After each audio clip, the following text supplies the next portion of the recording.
Hi, this is David Comfort from Democracy Action Network. Here's a mind-blowing fact. Did you know that the military, an institution built on discipline and structure, is now being pushed towards a model that embraces hazing as a training method? That's right. War Secretary Pete Hegseth recently announced some truly wild changes to military training that could reshape how our armed forces prepare for combat.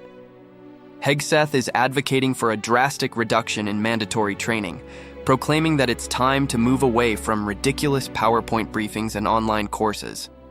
Instead, he wants soldiers to spend more time in the motor pool and on the firing range.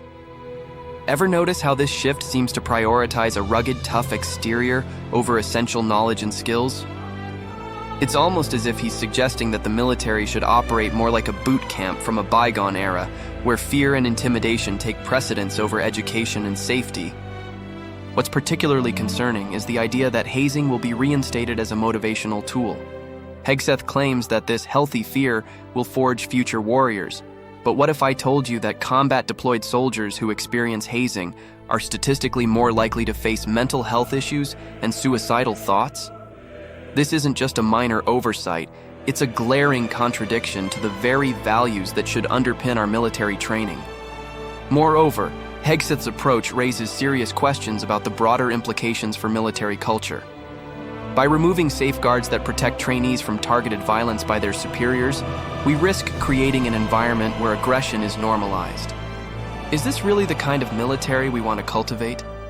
One that mirrors a lawless militia rather than a disciplined force? It's honestly crazy to think that in a time when we should be focusing on comprehensive training that prepares our soldiers for the complexities of modern warfare, we're instead leaning into outdated and harmful practices.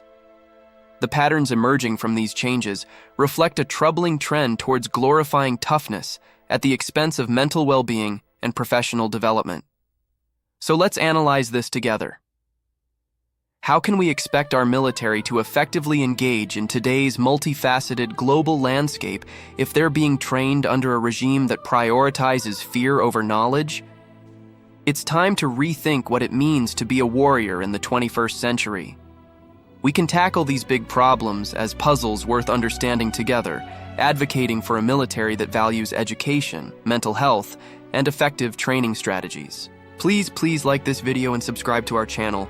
It would help out a lot. Peace.